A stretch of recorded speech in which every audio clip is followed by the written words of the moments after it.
মুখ্যমন্ত্রী শুভেন্দু অধিকারী তিনি কিন্তু আগেই জানিয়েছিলেন আগামী 7ই ডিসেম্বরের মধ্যে কলকাতা পুরসভায় নির্বাচনের প্রক্রিয়া তারা কিন্তু শেষ করতে চান।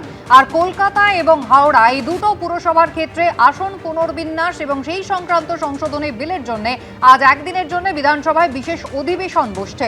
কথা বলবো উজ্জ্বল মুখোপাধ্যায় রয়েছেন আমাদের সঙ্গে টেলিফোনে। উজ্জ্বল, আজ ঠিক কি হতে চলেছে? দেখো, সেটা হচ্ছে যে অত্যন্ত গুরুত্বপূর্ণ দুটো বিল আজকে বিধানসভায় পেশ করা হবে এবং আলোচনার জন্য রাখা হবে। এই দুটো বিলের মূল বক্তব্য একটাই, সেটা হচ্ছে যে দুটো পুরসভা, কলকাতা পুরসভা এবং হাওড়া পুরসভা বা কর্পোরেশন, এই দুটোর ক্ষেত্রেই তারা আসন পুনর্বিন্যাস করতে চায়।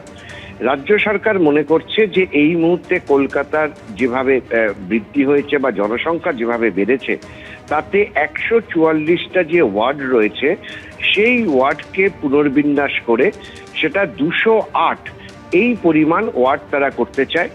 এবং হাওড়ার ক্ষেত্রে 50টা ওয়ার্ড রয়েছে, সেই ওয়ার্ডটাকে বাড়িয়ে তারা 68টা ওয়ার্ড করতে চায়। এই কারণেই হচ্ছে এই গুরুত্বপূর্ণ দুটো অ্যামেন্ডমেন্ট বিল আনা হচ্ছে। কারণ এই 1980 সালের যে বিল, তার মাধ্যমে এই 144টা ওয়ার্ড সেগুলোকে চিহ্নিত করা হয়েছিল। আজকে রাজ্য সরকারের পক্ষ থেকে বলা হচ্ছে যে বিল তারা আনছেন তাতে বলা হচ্ছে যে জনসংখ্যার ভিত্তিতে বসতি এবং বসতির ক্যারেক্টারকে সামনে রেখে এই পুনর্বিন্যাস তারা করবে। কিন্তু পুনর্বিন্যাসের ফর্মুলা কি হবে, অর্থাৎ কিভাবে তারা পুনর্বিন্যাস করবে, সেটার সম্পর্কে অবশ্য বিলে স্পষ্ট কোনো ইঙ্গিত নেই। মনে করা হচ্ছে যে আজকে আলাপ আলোচনা এটা উঠে আসবে।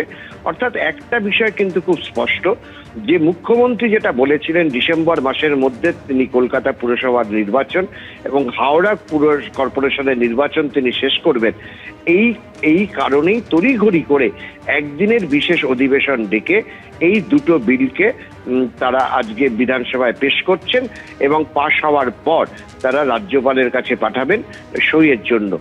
অর্থাৎ দুটো গুরুত্বপূর্ণ বিষয়, 144টা আসন পুনর্বিন্যাস করে 208টা হবে কলকাতার ক্ষেত্রে এবং হাওড়ার ক্ষেত্রে 50টা আসন বেড়ে 68টা হবে। এটাই আজকে মূলত এই বিলটাই আজকে বিধানসভায় পেশ করা হবে।